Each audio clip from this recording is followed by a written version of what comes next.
Hi, everybody. Welcome to this week's webinar where we are going to talk about all things mermaid and lateral flexion.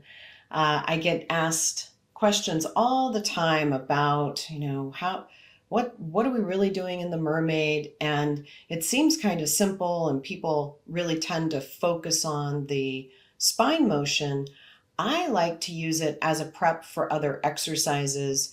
I like to talk about different parts of the body. So hopefully you're going to uncover some new information for you and give you some different places to put your focus while you're teaching mermaid and some of the other lateral flexion motions, as well as really look at what else should we be paying attention to, and how does that influence exercises that are going to come later in somebody's career as a Pilates enthusiast. Yeah, it's an easy and nice exercise to start with for beginners because it just feels really nice, and then we can start to explore all the different benefits that it has, and how we can really get the most out of it.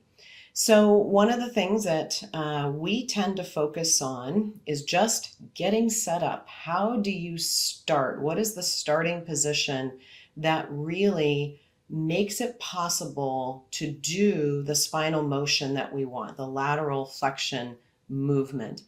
And there's a lot of different, people who think different things about the sitting position. I've heard people say that it must be in the legs to the side, or the Z sit or the Z sit position. Others who are a little bit more liberal with the sitting position. And so I thought that's where we might start, is how does that influence what's happening at the spine? And if you've not heard these things before, you might not really think about how important the starting position is to enable the body to really access movement. So one of the things that we want to see in any of the exercises is a kind of a neutral starting position. Now, neutral has a lot of sometimes things associated with it. And let me explain a little bit about what I mean and what we mean when we're talking about a neutral position. It's not one position fits all. It is unique to everybody's body. And so I sometimes will talk about it as it's more of a concept. And one of the things that we can think about is it's when the joints that we happen to be looking at, for this, we're going to talk mostly about the spine for right now. Where do I put the spine so it can access movement in as many directions as possible? Because this is a great exercise to not just only do the frontal plane or the coronal plane movement, but we can add extension, we can add flexion, we add rotation, we do them combined. And if I don't have access to all of those different ranges of motion, I sometimes think about it as a compass, right? You could go north and south, east and west. You can go on some of the diagonals. In that way, it's almost like the idea of a pelvic clock. You can go in all of these different directions. And if you start in the center, you can access all of those directions equally. That's kind of what I'm after when I start setting somebody up for mermaid. If they're already in this position, and if you're watching this and you can get into this position comfortably, it's not the best alignment necessarily, it's kind of slouched to the side position, but do it and notice, what do you sense? Do you feel like you want to go into another movement from here? You might. Everybody's a little bit different. For me, it feels like I'm kind of just stuck here. I don't really have any ranges of motion that I can get into easily, except maybe coming back up to sit in a better position. So that might be something you want to pay attention to. When you get into the Z sit or the Z sit position, this is the most likely culprit of sending us off to the side, because we often lack the internal rotation of the leg that's being swept to the side. So sit in any position that really gives you access to the tall sitting position. So let's take a look at that. So I have the benefit of being on my table where I can let my legs just rest down in front of me. If you were going to do Mermaid on the reformer and you had the same type of setup of a taller reformer, you might also have your clients sit this way. Now I can be balanced right on top of my sit bones, my body is elongated, and I can go into any motion quite easily because I'm in that neutral position or neutral zone where I have motion in all directions. You can see how when I bring my legs up to the side, it might throw that off a little bit. We tend to, if we're thinking just of the choreography of the Mermaid, we tend to move in the direction of the front leg first. And that might be quite challenging because I'm already side bending to my left, yet the goal is to side bend to the right. So again, that's where this idea of sitting up tall, it really comes into play here. And it might be because of internal rotation. That's something we see often. It could also be discomfort in the knee. Just being in this position is not comfortable. I've heard many people who talk about their ankles aren't comfortable in this position. So get something. A moon box, the smaller boxes that we have in the Pilates studio are ideal. They tend to be a really nice height to get somebody up, but you can use anything that you have to sit up or change the position. So one of the ways is crossing the legs. For some people, this is more comfortable if they're just lacking internal rotation. But for a lot of people, you might see this as their starting position because they are now lacking some of the hip mobility that we might need to get up and into this position. One thing about propping the pelvis up that I have seen, I just want to put this out there in case you've heard this before, is putting the block or the cushion or the towel only under one side of the pelvis. And when I first started hearing about this, people were saying to put something under the side that was lifted. And it seems almost, if you don't think about it too much, it's like, yeah, both sit bones are not down on the mat. How could I get contact of both sit bones onto something? And then I thought, well, wait a second. That doesn't actually make any sense because what I want to do is bring the lifted sit bone relatively lower so that it matches the one that's already touching the mat or the reformer carriage or wherever you're sitting. And like, well, that doesn't actually make any sense. You're just propping up the side that's already lifted. So my suggestion in the very beginning is put something under both sit bones that is going to keep you even. So both sit bones can touch whatever it is that you're sitting on. Later, sometimes people will put it only under the initial side that you were sitting on so that you can try to mobilize the pelvis a little bit down, like you're trying to reach the sit bone down for the mat. If that's the case and you wanted to do that and it was comfortable for the client, that'd be okay. You could do that. But again, start out first just with both sit bones on the same surface. So accessing again the tall sitting position. If you've gone through Polestar training before, you might be familiar with one of the laws, right, that we talk about, which is Fryett's law. And that talks about, one of them talks about movement availability. So if you're trying to link this back into our principles of movement, we can talk about the neutral zone or the neutral alignment, and we can also talk about Fryett's law. If I already move my spine into a particular direction, I've taken up some of the available range of motion and I have less available motion to play with, to move in. And this would be something like taking the spine stretch, spine twist, and combining them to create the saw. So in the saw, you're probably not going to see the same amount of flexion or the same amount of rotation because you're putting them together. So each one pure would not have as much motion because you've now taken that into a rotation. So just some things to think about of why we're doing this. For me, it's really about uncovering as much range of motion, having access to it as we can, because then I can start to move in all these different directions. But let's say you're teaching somewhere, you only are on the mat, right? There's no props, there's no yoga blocks, there's no trap table to sit on top of, and you're stuck on the mat. The person's not particularly comfortable with their legs crossed, and it's like, darn, what am I gonna do? So here's one way that you can go about it. And instead of starting with the pelvis level and the spine vertical, tip over, go where the person already wants to go, as long as, again, the sitting position is not uncomfortable for them, and put your hand out farther. This position is going to do a couple of things.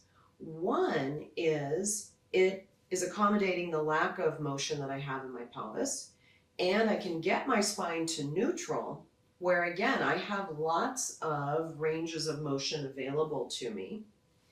It's a way that you can align the spine so that if you wanted to add rotation, it would be appropriate for somebody maybe who has low bone density. So you could do with the hand behind the head, or we sometimes do it with the idea of thread the needle, of this idea of rotating and then coming back around. So that might be a good benefit to tipping over here. It might also provide for a very new client, maybe somebody who's not super conditioned yet, into the beginnings of a side plank. So now I can practice my side plank position, but in a really doable way. And for some clients, this may be the first side plank that they've done in many, many years. So it would be challenging otherwise for them even to come to their knee. This might be a good place to work on that. It also gives me an opportunity to start working on shoulder alignment. So we're always thinking in Mermaid of the spine mobility piece, and we talk about shoulder alignment. Oh, make sure, have good shoulder alignment, which to most clients, they have no idea what that means. It really gives you a place now to start exploring the range of motion that people do have, which is often depleted because we just don't, we aren't doing all types of overhead motions so much anymore. If you're not an athlete or you don't have work that, you have to do that, we just don't do it all that often. And we're usually sitting and typing or doing things in here. It also doesn't require our shoulder blade to move very much. So in this real modified side plank position, I can start to play around now with shoulder mobility. And because I don't have very much weight on my hand, and I'm not weight bearing very much through my arm, I can actually explore all different ranges of motion through my shoulder that might not really be the best choice in terms of being in a full side plank. I wouldn't, especially if somebody was deconditioned or not very aware, I probably wouldn't have them in a full weight-bearing side plank, right, where the body is up on top of the arm, exploring all these ranges of motion. It probably wouldn't be safe. They may not have much range of motion, and they certainly wouldn't have the control and the awareness to manage it, right? Because we know that control or stability has to have movement first. You have to have some movement to be able to control it. And so we want to work on that in a way that is pretty easy. It's not going to take too much load on the body. It's not taxing. It's not dangerous. So in any of these positions, again, depending on the sitting position, where the hand is, somebody's ranges of motion, you can start to play with retraction and protraction. If the hand is a little bit closer, you could play with elevation and depression. Mobility of the shoulder blade, how it glides and does its rotations on the rib wall, is actually something really important. Remember, the shoulder blade has to move as we go into an overhead position. So the focus sometimes is just on this weight-bearing arm, and sometimes we forget that this arm and its attachment to the body is actually really important as well. And if my shoulder blade doesn't rotate a little bit at that very last part of bringing my arm overhead, again, I might be doing something where I'm just elevating, or my shoulder blade is actually rotating more downward, and I'm still trying to push my arm overhead. That might cause some irritation in the shoulder. So we'll be looking at both sides for that. And then the last thing in this position is using the floor, using your mat, using the foot bar on the reformer, using the trap table, wherever you are, as a way to mobilize your own ribs. And this has become super important because we're doing so many more things online now where we might not have a teacher in the room with us. Hopefully we have somebody at least watching us, but they may not be able to come in and do tactile cueing that might help you get into the movement a little bit better. So you can do your own, in a sense, your own kind of manual cueing through your arm and your hand. So if you're able to practice this while we're doing it now, and especially if you haven't done this with me before, start to push the heel of your hand into the mat, and you'll start to notice that the sit bone, the one that was elevated, comes down a little bit. Whether it touches the mat or not, it doesn't matter. And my ribs, and I'm doing it in slow motion, my ribs are translating and then side bending. And then when I release, I might just come back to neutral, or I might come back farther. And this is where I could pair it with my shoulder coming up, just to work again on range of motion and awareness. So I can oscillate, and I might just do it something like this, about this tempo. And if I move where my hand is, that line, so if we could look, if I had, a line here that you could see from the heel of my hand out through my ribs, right? I'm kind of affecting over here. If my hand comes in closer, I'm actually affecting movement even higher. And if my hand is farther, I'm getting a more global side bending from head to pelvis, as opposed to it being a little bit more focused in my thoracic spine. And so that leads to this idea of the rule of ribs. If you are an avid Pilates Hour watcher, you've heard Brent say that many, many times and explain different ways of imagining the movement of the rib, the vertebra, the disc. One of the images that I really like, and we've heard it, but sometimes we don't see it, is this idea of the fan. So as I open the fan, the two ends of it, the wooden pieces, have to move relatively in opposition, or the fan doesn't go anywhere. So if I try to move one side without moving the other side, it moves around. Maybe it's easier to see it here. It moves around through space, but it doesn't actually open, and we don't get movement in our own bodies. It would be between the ribs, how the ribs connect to the spine, how the spine is moving, all of those things together. So it'd be something more like my body just going over and up, as opposed to moving this way.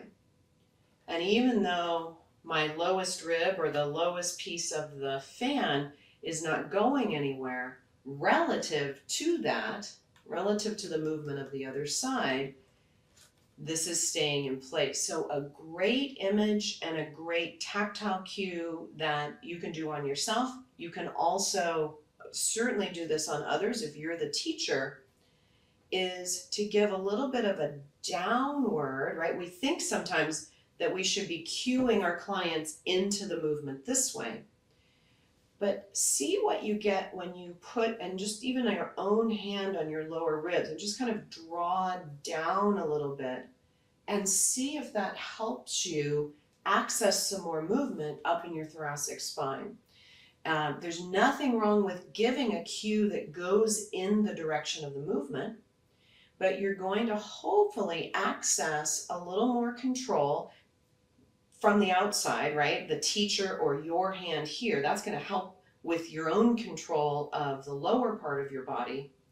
It's kind of it's a starting point for movement. It's almost like an anchor, and thinking that it's still dynamic. As this is being a little bit held in place, it allows for more movement going in the opposite direction. So see how that feels in your own body.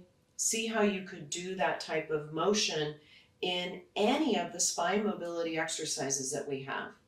If I was going to go into rotation, I wouldn't want to take my low ribs and push them in the same direction as the rotation, because then my spine wouldn't have that rotatory or spiraling motion. I want to do the same thing almost and give a little, almost a feeling of a backward pull of my lower ribs so that I have somewhere to move from in my upper ribs, and we're getting that opposition of movement. And so that's something that we can use. And again, we throw around some of the imagery cues pretty nonchalantly. Oh, pretend you're a fan, pretend you're a rainbow. And when those cues are really used at the right moment with the right person, they are so powerful. Look for those times, and who are the people in your class? Is, pretend you're a rainbow, is that really the best image? Could you find something that's a little bit more relevant? And could you find something that gives a little bit more of a quality of movement? So just play with those cues. Really, one of the best things to do is to record yourself teaching. When you do that, you will start to pick up on things, that were brilliant. You're going to notice, like, wow, I'm a really good teacher. I was able to make so much change in somebody's ability. And if maybe not their ability right now, at least their understanding. And then you'll come up with things like, gosh, I stood around often with, as I was teaching, with my hands on my hips or my arms crossed, and that didn't look very friendly. So you might be able to pick up on some things that you can change and improve on so that you are an even more effective teacher. And that really is what's going to set you apart from all the other Pilates teachers around in your area. You're going to be able to create change in your clients even more. So think about your tactile cueing, your imagery cueing as those really special cues that you are very mindfully choosing for the person or for the class, and not just in the habit of just saying things or always putting your hand in the same place. Get creative, get curious about some of those things. So we've talked a little bit about the scapular movement, a little bit about the shoulder joint movement, and just to add on, this idea of being congruent or having congruency with the humerus and the socket. And the shallow joint of the shoulder it's the same as the hip, and it's also not the same as the hip. The hip is quite a deep, deep socket, has a lot of built-in support and motion. The shoulder joint has a lot less, it's a lot shallower of a joint. So we really need to take the time to build the awareness in our clients of where is center? Where actually does my arm bone come into my shoulder joint that it covers the most space, right? The head of the humerus and the joint are as connected as possible. So the most surface contact is happening. That's one of the things that we're exploring with all of this motion, even the positions that we may not want to be in with the head of the humerus pushing a little bit forward.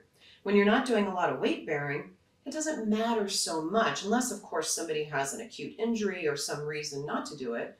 And we're in this position often. I'm waiting, sitting around watching television or whatever I'm doing, and I might be in this position, for a while. So it's not dangerous, it's not bad.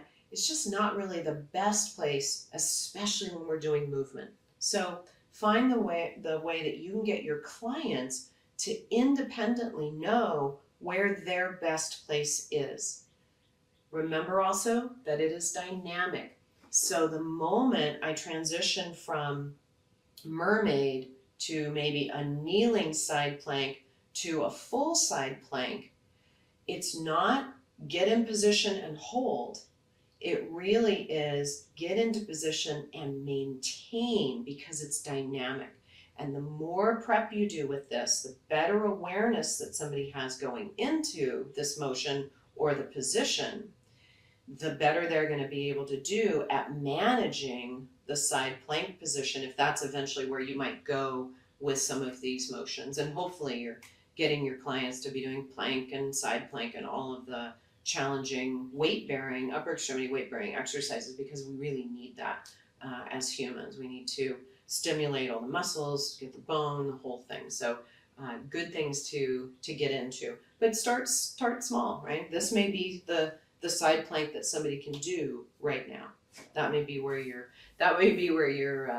way in is. All right. So we've talked about that, talked about the shoulder, we talked a little bit about the hip. So let's look at some of the motions that we have in the different pieces of apparatus that we have. So on the trap table, you might be doing something like this with the tower bar. Again, different sitting positions.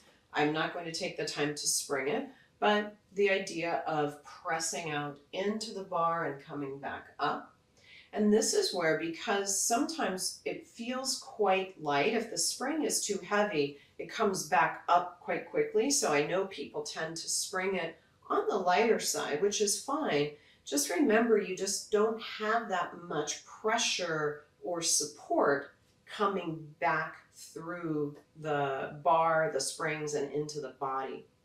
One way you might handle that to create a little bit more of that feeling of getting support or pressure back from the springs is to make sure that the fourth bar, if you have one that you can take off and put on, make sure that's in there. If you don't have that on your trapeze table, take a TheraBand, a pretty heavy TheraBand, and just loop it around so that as you're pushing the bar through, you have that little bit of, again, we sometimes call it approximation or pressure back as you're pushing out and then coming back up. In this position, and also when we get onto the reformer, remember that we're going into some positions that are a little bit starting to get toward neural tension areas, right, or positions. And neural tension, it just means when there's a little bit of a stretch or a tension put through the nervous system. It's totally normal. We all feel it. We all have that. It's the thing where you put your hand out, maybe you bring your fingers back and extend your wrist a little bit. You start to feel that little bit of tingling. In these positions, just make sure that we're being mindful of somebody who might have a problem through the brachial plexus, or they're working through some sort of a cervical or cervical spine injury, and keep the arm bent. So just be making modifications that allows you to still do the movement without taxing the body, taxing the nervous system, something like that. All right. So another piece of apparatus that I want to work on is the spine corrector. I don't have one at my house, so I'm going to use my OOV. And this is showing how we can actually use the surfaces that we're sitting on or leaning on to, again, get a little bit better mobility. So if you had your spine corrector, you could be doing the side sit-up exercise. I'm going to sit on top of the OOV and just show the timing of how we come back up. And this directly goes into things like lateral flexion, maybe on the chair, on the short box, where we are going to be asking the body to move into these different positions without any support, right? There's nothing supporting my body if I'm over the ladder barrel or over the short box doing lateral flexion. So I want to take advantage when I do have some support to use it. And we're super goal oriented.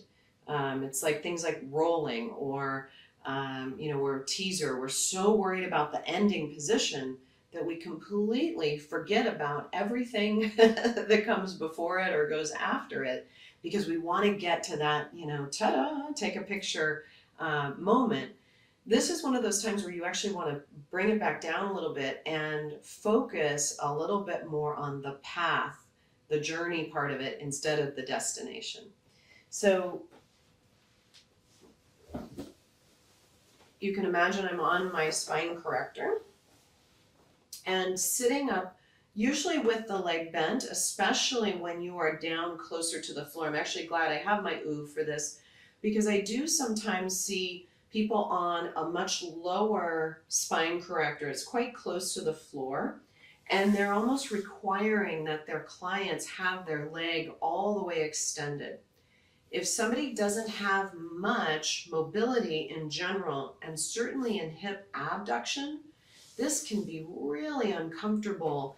And people will, it's like, oh, I have a cramp in the side of my hip. So allow people to sit up, again, more like the Mermaid or the Z sit.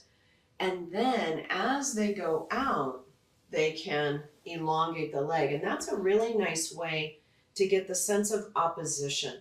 So we talk about weight away from center. It's more challenging to do something with your arms overhead than not. And this is a great way to distribute body weight away from center. So the more I elongate my leg and elongate my spine, I'm kind of doing that. I'm taking the weight away from center. Not quite equally, but almost. So it's a good place to be. So you might be doing just this part of your side stretch. You might have the hand behind the head. You might have the hand here, whatever. Wherever you're starting from, take the time to keep the lowest part of the rib cage on whatever it is that you're lying on. Might be the ladder barrel, could be your spine corrector, could just be a half arc, could be your OOF. And as you come back up, stay down there. So I want my head to move first. My arm might reach a little bit. I might be pushing down a little bit with this arm as I'm sliding in. And I'm giving time for my upper ribs to move. There's a lot going on around the upper ribs, right? You have the collarbones, the scapula, the shoulder joint, your sternum. That's a lot of things to try to get moving. So it's easy to bypass it and just move down lower where we can all move pretty well. So give yourself the time, almost the sense of peeling the one, we talk about one vertebra at a time or one rib at a time. Can you feel each rib until you finally make your way back up? So take the time to get through all of that and really use the surface that you're lying on to your advantage. Don't be in a hurry to come up. Just stay down and it gets a little bit easier. So I just wanted to show that because I see that both in the spine corrector and on the ladder barrel. If your ladder barrel is set up where you're actually draped over it, you could do this on all the supine stretch. Again, the ideas are the same, no matter if you're doing something in extension, side bending, or flexion coming up. Leave the lower part of the rib cage where it is. Give the upper part of the spine time to move, and then you'll make your way up. You're also changing the length of the lever, right, of your body. So for me to come up straight, right, that's a lot more work and a different type of work than when I come up in flexion. My upper body comes over more of my lower body sooner, and I can work in a little different way. So just something to try out on your own and see how it works for you and see how it works for your clients. So now let's look at how this translates onto the reformer. And we've already shown Mermaid on the trap table, so I want to move into Cleopatra. And this is also one that I feel like we have an opportunity to look at the shoulder and the spine and side bending, and also the sitting position. So just like the sitting position with the legs swept to the side, the Z set or the Z sit, you have some options when you go into Cleopatra that will also make it a little bit more doable or not so doable for the client. So it brings out the idea of, are we prioritizing some of the original choreography or positions, or are we prioritizing the client? What's the benefit of the exercise that you're doing? And is the client receiving those benefits, or they're struggling so much just to get into the position that they're really not getting much out of the exercise itself? They either don't feel anything, or it's so challenging that it's not enjoyable, and they're not really getting the benefit of the movement. So one thing to think about is where the feet are going. So I've heard teachers very strict about putting this entire shin across the shoulder rest. And you can see as I'm sitting here, I'm actually now facing off on the diagonal. I'm not facing the side, which is where the movement takes place. There are lots of other different versions of this. So what I'm suggesting is maybe adjust the position a little bit. Maybe turn the toes under so you can push against the shoulder rest, or just let the feet be where they are to the side, and work on getting the body a little bit more in line with the long side of the reformer. That's going to give you a little bit better setup and better opportunity to have good, again, the sense of congruency in the shoulder. And that's really what we're looking for. So my hand comes to the bar, whatever spring you're having, red and yellow, something on the light supportive side. Now we're again going into this familiar position of the side plank without the demand of being out on the feet. So if you've rehearsed this, if you've taught your client how to get into a position like this, by the time you're in a class or a session teaching them Cleopatra, hopefully they know this already. You still might need to remind them, oh, bring this forward or back, let your body twist this way or that way, move your hand forward or back on the bar. You're going to give them some ideas of help, but you're not having to teach them how to have good shoulder alignment, right? They should know that. That's that idea, again, of creating people who are really independent in their Pilates work, not relying on a teacher to tell them, or even almost even worse for me is looking around in the mirror. It's fine if I can look in the mirror here and I can fix my position based on that, but what if the mirror is over here or over there? I'm constantly looking off the center. So I really want to bring myself back and learn it inside my body, learn it in my own nervous system. So going out to as much of a side plank as desired, and then coming up, and this is another place where timing matters.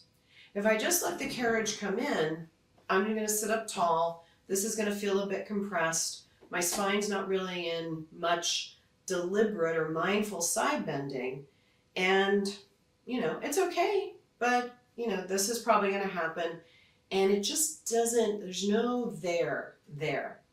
So when you come in, bring the carriage in slowly, almost with the intention of not bringing the carriage all the way home. Whether it touches or not, that is a product of how it's set up.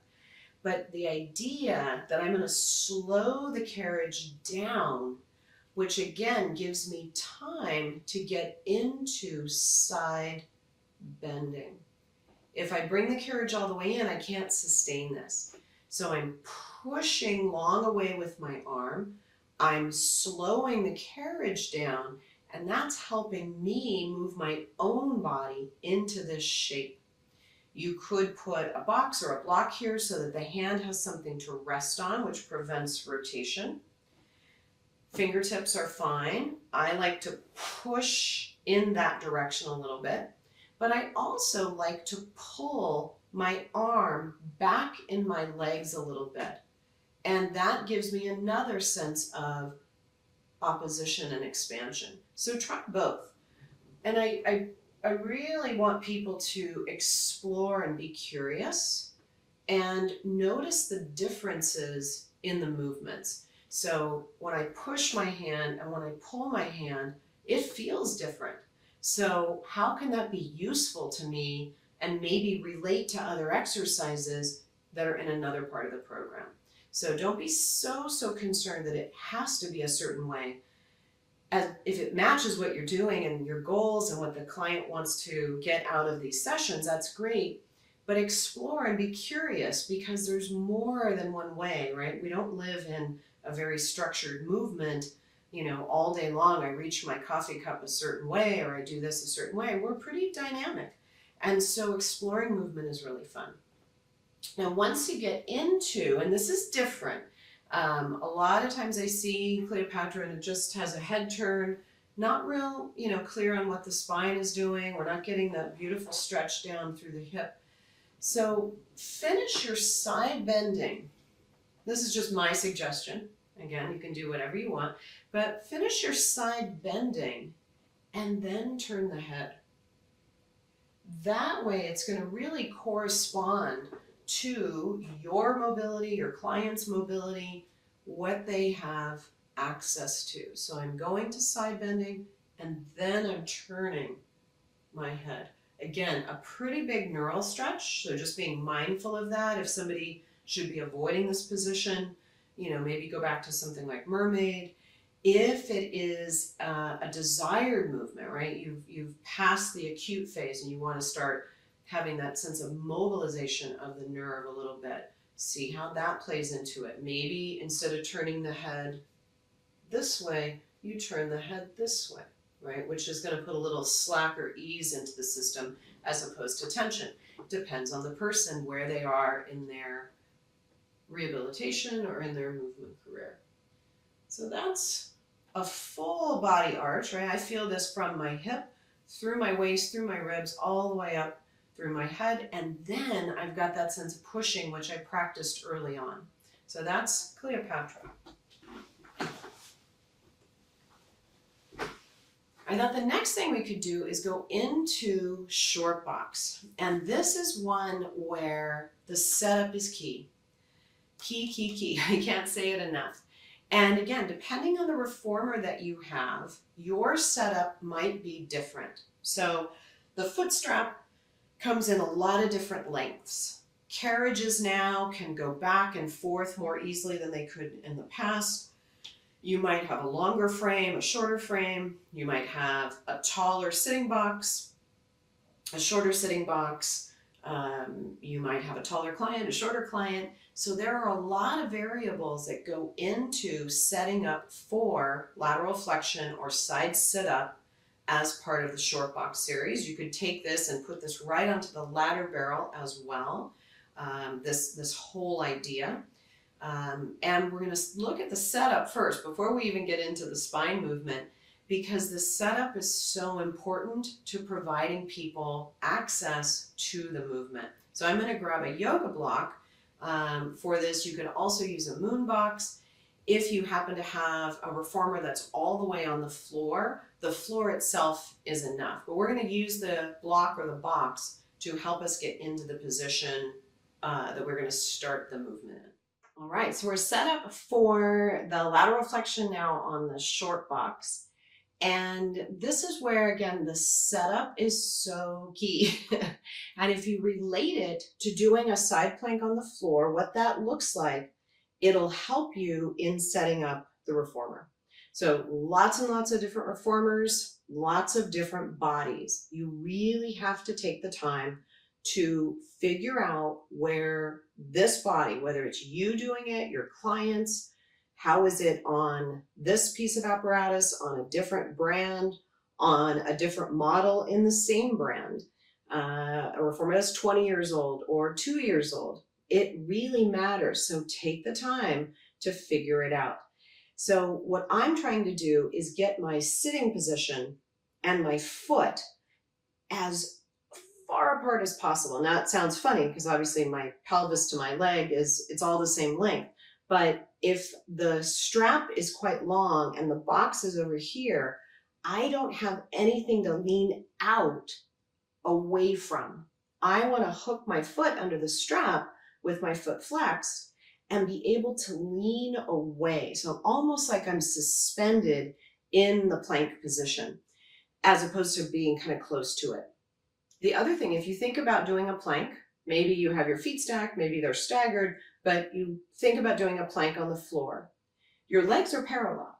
So when you stand on the sides of your feet or you stand on the side of one foot, your knees and toes are pointing forward. We don't do side plank, at least very often, with your knees and your toes pointing up to the ceiling.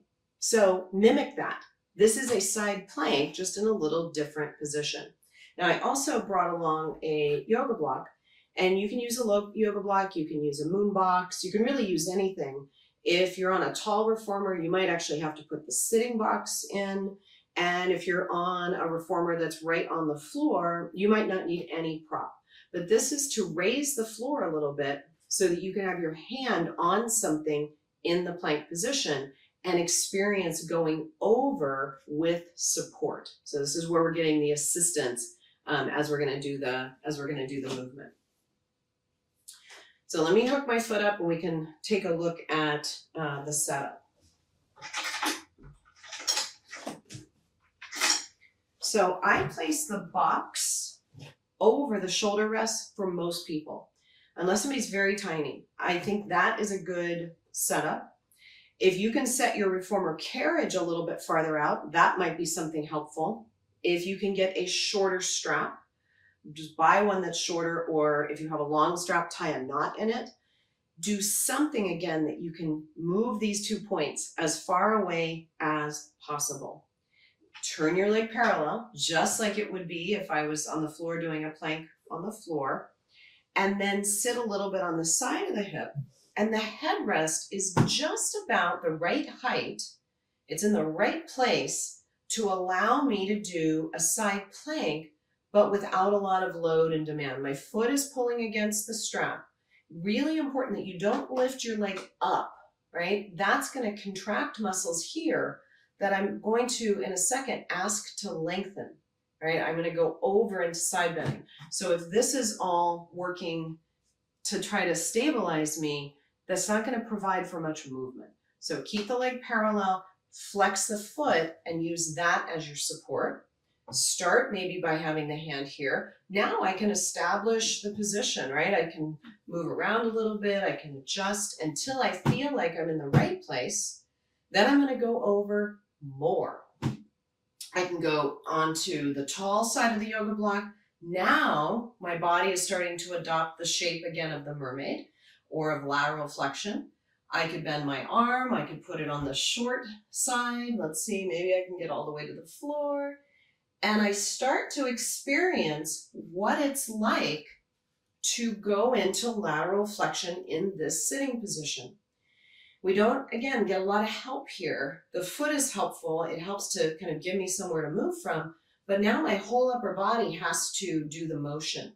So it's really nice to be able to provide it's like a rehearsal. This is what it's going to be like as I go over and as I come up in a moment, right? Without any assistance from the block or from the headrest.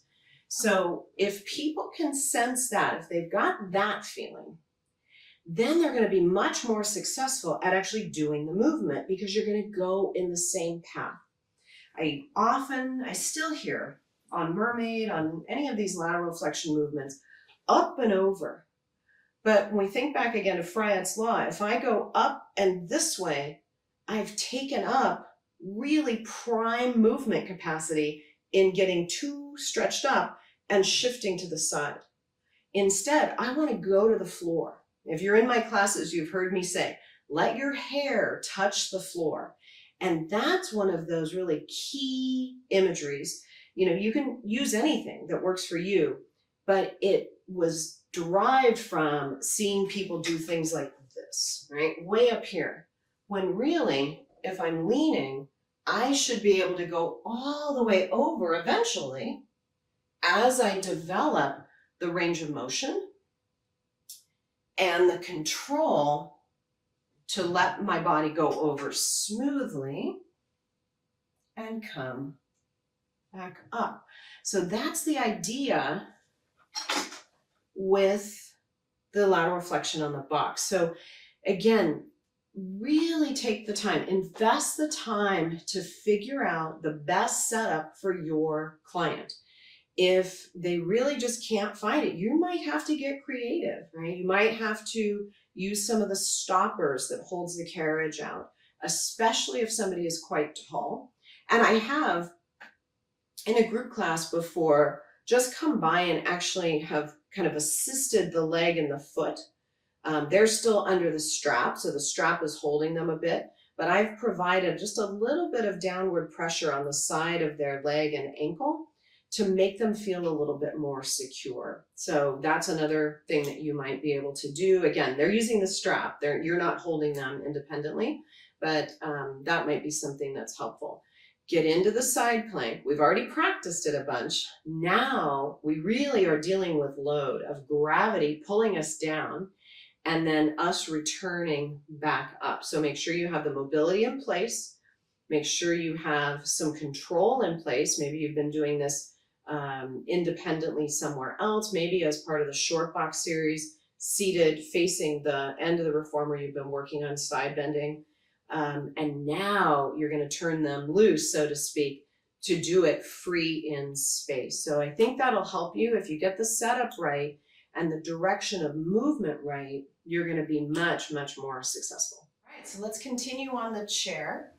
And to me, this is one of the most challenging lateral flexion exercises for people because it has the unpredictability of the pedals. So we've practiced single arm weight bearing in a lot of places now, but not really in any of them was the ground moving very much, yeah? So it's got a little bit of a balance component to it. And the top's not that big. You've got to find the exact right spot on the side of your hip and pelvis. And again, keep in mind things like length of bodies. So you might need to put a box here. We put boxes under the legs for other exercises, or we move the chair up alongside the trapeze table.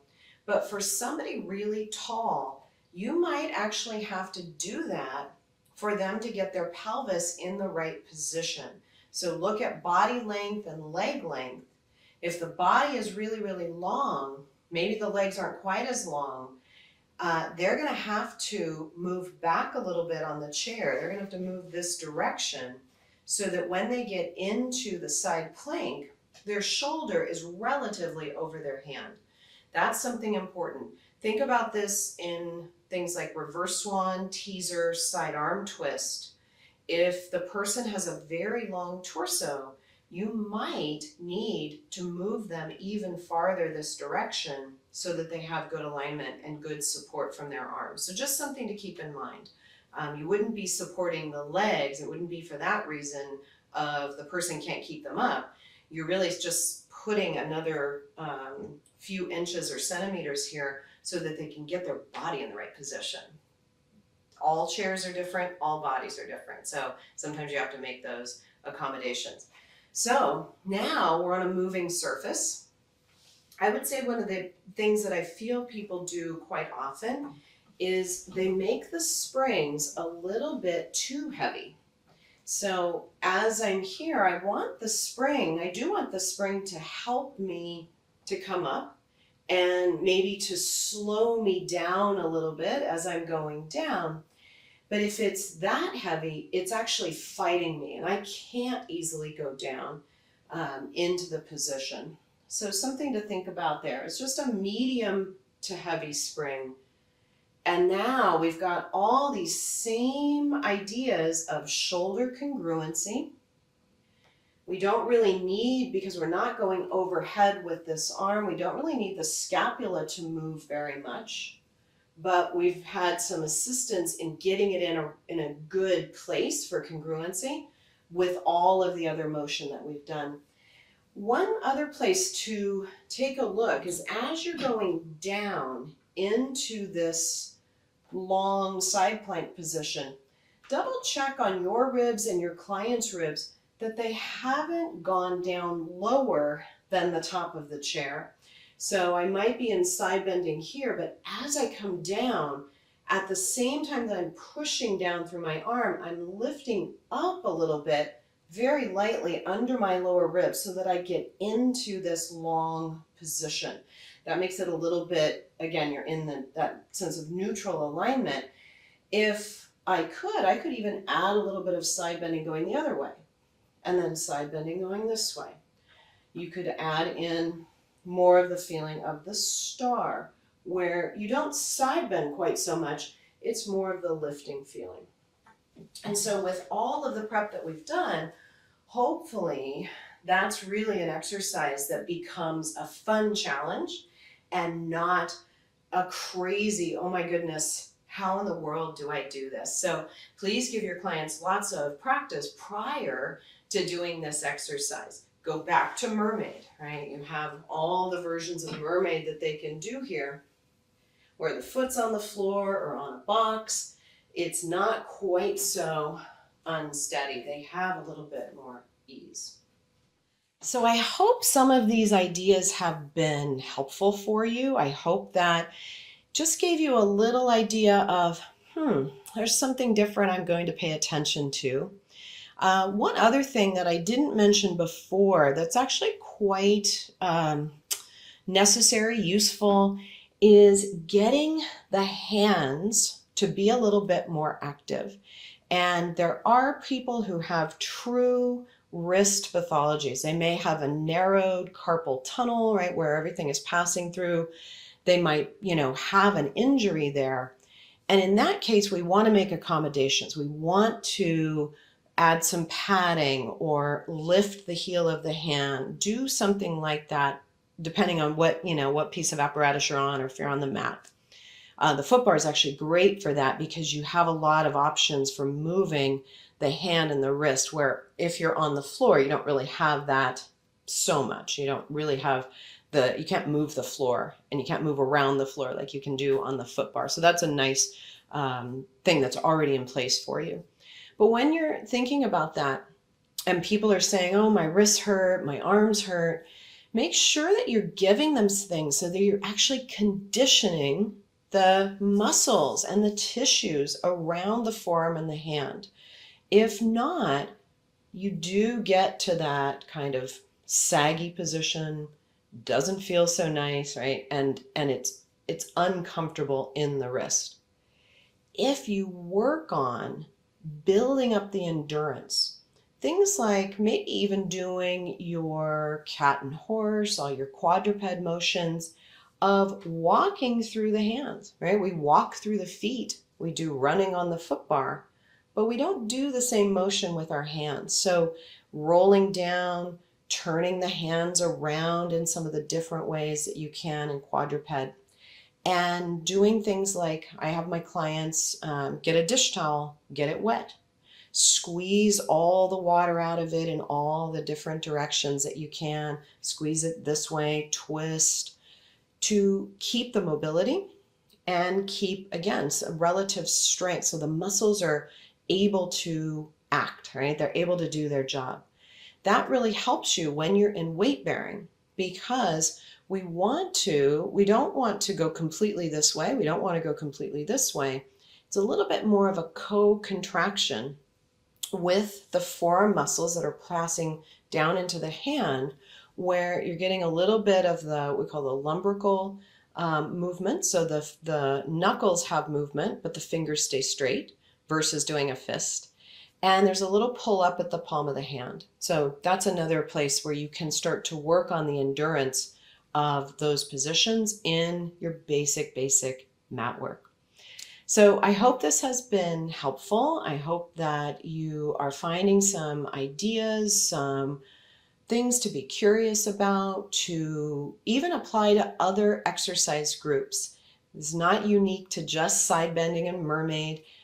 You could do this deep dive into flexion exercises, rollover exercises, swan and extension exercises, lots of different ways that you can start to get creative and really curious about how are things related? How can I start teaching a fairly advanced exercise on day one? I can't teach rollover and corkscrew on day one to most clients, maybe to some, but not to most. But I can start teaching them bridging, and I can start teaching them the choreography of it. How can you do that with all of the challenging exercises? How can you get the the information into the body early so that later you don't have to teach this part? They already know good alignment, they know how to manage their body, they know what they need to look out for, right? Which is different for every client. What do they need to do? And let them be independent with it. Really give them the tools. Then your job becomes like fine tuning, right? And really making changes in their body that they're not yet capable to. So those are some of the fun things. Thank you for joining. I want to remind you that we do have coming up at the end of May and the beginning of June, the Polestar and Franklin retreat at the farm. It's going to be a wonderful event with Brent and Eric. I can't wait for that. Brent's going to be teaching at Pilates on Tour in Arizona next week. I'll be out there as well. So if you happen to be out there, I'd love to see you, meet you if I don't know you already. And then we are going to be providing for you a way to ask questions, and I will come in and answer your questions. So you'll have all of the directions on how to do that that Melissa sends out. And I really thank you all for tuning in and look forward to seeing you again next time.